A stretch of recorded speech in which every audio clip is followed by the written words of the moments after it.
शंकर जी और सती की कोई संतान नहीं हुई। परीक्षित जी बोले महाराज क्यों नहीं हुई? बोले दक्ष के कारण। बोले महाराज यही कथा विस्तार से सुनाओ। अब विस्तार से सुनो। एक बार ब्रह्मा जी ने दक्ष को प्रजापति बना दिया, सम्मान समारोह रखा। सम्मान समारोह में देवता पहले पहुंच गए, दक्ष पीछे आया। नेताओं की आदत होती है नेताजी पीछे ही आते हैं। बोलो सीताराम। आप बुरा न मानना मंत्री जी। हाँ, नेताओं की आदत होती है वो हमेशा पीछे ही आते हैं। तो राजा दक्ष अब बन गए प्रजापति। सम्मान समारोह हुआ, सब प्रजा आ गई, देवता आ गए, ब्रह्मा जी विष्णु भगवान शंकर जी सब आ गए। अब आए राजा दक्ष, जैसे ही आए सो सब ने उठकर खड़े होकर स्वागत किया। आओ महाराज, आओ आओ आओ आओ, पधारो पधारो पधारो पधारो। सब तो खड़े हुए पर 3 लोग खड़े नहीं हुए। ब्रह्मा जी पिताजी है, हम क्यों खड़े हों, सो बैठे रहे। विष्णु भगवान, अरे हम तो परदादा है, दादाजी हैं, हम काहे को खड़े हों, सो बैठ गए। शंकर जी ने सोचा ब्रह्मा जी में हम में अंतर क्या, विष्णु भगवान हम में अंतर क्या, हम काहे को खड़े हों, सो बैठे रहे। पर व्यक्ति की नजर बड़ी खराब होती है। 10 लोग राम राम कर लें, एक ना करे तो नजर उसी पे जाती है कि ये है कौन। 100 लोगों में 99 प्रणाम कर लें, एक ना करें, उसी पे नजर जाती है ये है कौन। सब खड़े हुए, उस पे नजर नहीं गई राजा दक्ष की, जो बैठे थे उन पर गई। उनमें भी भगवान शंकर के ऊपर नजर गई। तो इनका भाषण होना था बाद में, पहले ही ठोक दिया। सुनो सुनो सभासदों सुनो, किसी सभ्य समाज में एक असभ्य आदमी आ जाए, सभा का स्वरूप बिगड़ जाता है। तो सब देवता एक दूसरे की तरफ देखने लगे, भैया यहाँ असभ्य कौन है। देवताओं से राजा दक्ष बोले, हैं इधर उधर क्या देख रहे, वो देखो नंगा शिव, न बैठने का ज्ञान न उठने का ज्ञान, भूत प्रेतों के संग रहता है। तो वैसे ही इसके लक्षण हो गए। तो किसी ने धीरे से कहा, इतने अवगुण यदि तुम में शंकर जी में तुम्हें दिखाई पड़ रहे, अपनी बेटी का विवाह क्यों किया? बोले वाह, हम और अपनी सुकुमारी कन्या का विवाह इससे करते, पिताजी की आज्ञा थी, वरना हम इससे विवाह न करते। कहाँ ये मरकट लोचन वाला, मरकट लोचन जानते हो, बंदर सी आंख वाला, कहाँ बंदर सी आंख वाला से हो, कहाँ हमारी सुंदर सी कन्या। वो तो पिताजी की आज्ञा थी, पर कोई बात नहीं। पर सुनो एक बात, उधर राजा दक्ष बोल रहे थे, इधर नंदी जी फड़फड़ा रहे थे। धीरे से बोले, स्वामी जी यदि आज्ञा हो तो मजा चखा दें। अरे शंकर जी बोले, चुप रहो, क्या मजा चखाना है, ससुराल की गालियां हैं, किसी को शादी के समय मिलती, हमें बात तक मिल रही हैं। प्रेम पूर्वक पाओ, ससुराल की गालियां हैं, आनंद से पाओ। अब बेचारे नंदी जी कुछ नहीं बोले, चुप हो गए। इधर राजा दक्ष से नहीं रहा गया। अंत तो गत्वा राजा दक्ष ने बोलते बोलते श्राप दे दिया, सुनो आज के बाद किसी भी यज्ञ में भगवान शंकर का कोई भाग नहीं होगा, जो देगा वो दंड का अधिकारी होगा, ऐसा हमारा श्राप है। अब नंदी जी से नहीं रहा गया, क्यों? हरि हर निंदा,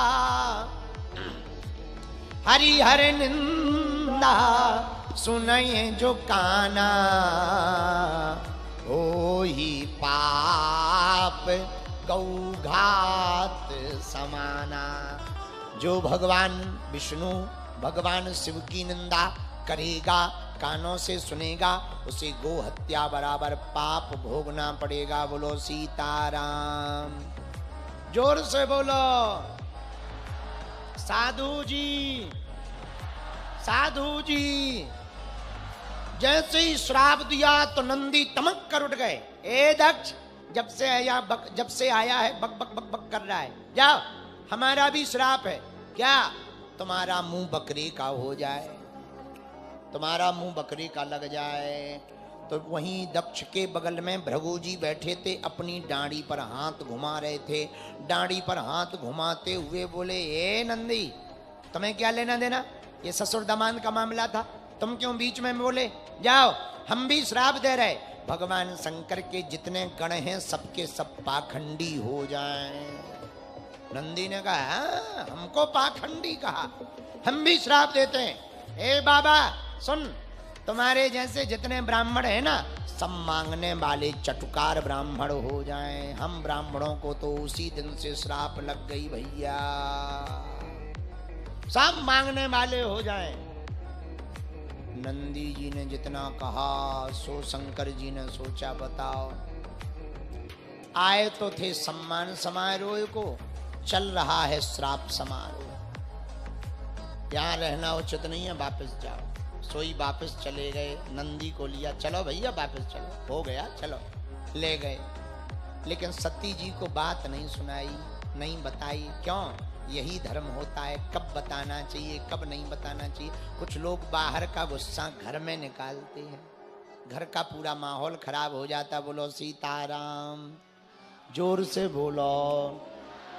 लेकिन राजा दक्ष तो फड़फड़ाया था, उसने यज्ञ का आयोजन किया, सब देवताओं को बुलाया, शंकर जी को नहीं बुलाया। देवताओं को पता था सबको निमंत्रण है, शंकर जी को नहीं है। फिर भी देवता इतने होशियार कि अपना विमान कैलाश पर्वत से ही ले जा रहे। अच्छा बताओ, रोड पर गाड़ी हो, अगल बगल की जा सकती कि नहीं? 4-5 फुट तो अगल बगल कर सकते हैं, इतनी जगह तो होती है। जहाज पानी का पानी में हो, 100-200 मीटर अगल बगल कर सकते हैं, हाँ या ना? पर हवाई जहाज कई 100 किलोमीटर ऊपर नीचे कर लो, कोई दिक्कत नहीं। पर देवता भी कितने चतुर हैं, और भी रास्ता है, 1500 मीटर 100 मीटर दूर चले जाते कैलाश पर्वत से, लेकिन नहीं, वहीं से जा रहे। क्यों? जले हुए पर नमक छिड़कने का काम पड़ोसी करते। सब देवता कैलाश पर्वत से ही जा रहे हैं। और जा रहे सो तो ठीक है, जितनी गंधर्वियां जा रही वो सब गाना गाते हुए जा रही। सती जी ने देखा सुबह से ही विमान निकल रहे, क्या बात है, आज कहीं भंडारा तो नहीं हो रहा। सो बाहर आकर के पूछा, एक विमान जा रहा था। अरे बहनों, कहाँ जा रही हो, कहाँ जा रही? तो नीचे देख करके गंधर्वियां बोली, अरे बहन सती, तू यही है? अरे तुझे पता नहीं, तेरे पिताजी ने कितना बड़ा आयोजन यज्ञ का रखा, हम सब जा रहे हैं। हाँ हाँ पता है पता है, चलो चलो मैं भी आई। अब सती जी सोचने लगी, वाह इतना बड़ा आयोजन हमारे पिताजी ने हमें ना बताया। वापस आई, सोचा स्वामी जी से आज्ञा ले लें, पर आज्ञा डायरेक्ट कैसे लें? सो चरण दबाने लगी। विवाहित पुरुष ध्यान से सुनो, जिस दिन तुमको ज्यादा चाय के लिए पूछा जाने लगे, बादाम का हलवा खिलाया जाने लगे, बिना मांगे पानी और कॉफी मिलने लगे, समझ जाना या तो जेब कटनी है या हरे हरे। सती जी चरण दबाने लगी भोले बाबा। महाराज, हम स्त्रियों का धर्म है पतियों की सेवा करना। देवी जी बात घुमाओ ना, सीधी सीधी बताओ। अब सती जी बोली, महाराज आपकी ससुराल में आपके ससुर जी ने विशाल यज्ञ रखा। सुन देखो लहजा कितना गजब, शब्द शैली कितनी ऊंची है। वरना माताओं की आदत होती है, हमारे पिताजी ऐसे, हमारा मायका ऐसा, पर लहजा कितना गजब। आपकी ससुराल में आपके ससुर जी ने विशाल यज्ञ का आयोजन रखा है। शंकर जी बोले, निमंत्रण आया? नहीं। चिट्ठी आई? चिट्ठी तो नहीं आई, पर डाक गड़बड़ा गई हो। आज वो बात शंकर जी ने बताई जो आज तक छुपा करके रखी थी, उस दिन वाली बात। सती जी बोली, महाराज यदि ऐसी बात है आप हमें जाने की आज्ञा दो, हम ऐसा सुनाएंगे पिताजी को कि वो क्षमा मांगते हुए आपके पास आएंगे। देवी आपके पिताजी नहीं सुधर सकते, ना चिंता करो। ऐसे कार्य में नहीं जाना चाहिए जहां बुलाया ना जाए। तो यहाँ प्रश्न उठता है, क्या यज्ञ में अनुष्ठान में बुलाने की आवश्यकता है? नहीं। फिर शंकर जी क्यों रोक रहे? जो यज्ञ आपके अपमान के लिए की जा रही हो उसमें नहीं जाना चाहिए, वरना बिना बुलाए हर अनुष्ठान यज्ञ में जा सकते हैं। भगवान शंकर ने रोका, जब नहीं माना तो भगवान शंकर ने विचार किया, हुई यही सुई जो राम रचि राखा, को करी तर्क बढ़ावे साखा। हुई यही सुई जो राम रचि राखा,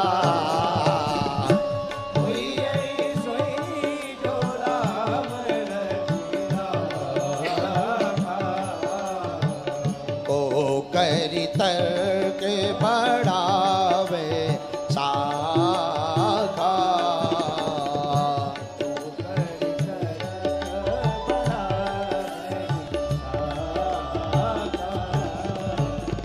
सीताराम सीताराम सीताराम सीताराम सीताराम पुकारिए, जाहि विधि राखे राम ताहि विधि रहिए।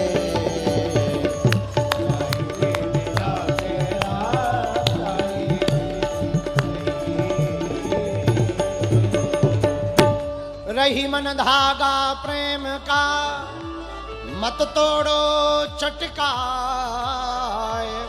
और टूटे से फिर ना जुड़े, जुड़े गांठ पड़ी जाए।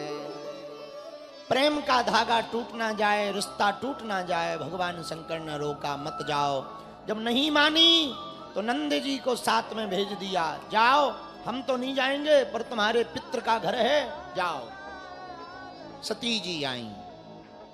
राजा दक्ष ने कह दिया था कोई शिव या शिव से संबंधित कोई व्यक्ति किसी का सम्मान नहीं करेगा, भगवान शंकर का कोई सम्मान नहीं करेगा। तो जो देवता कल तक प्रणाम कर रहे थे आज मुंह छिपा छिपा कर दूर देखने लगे ताकि प्रणाम ना करना पड़े, वरना राजा दक्ष नाराज हो जाएंगे।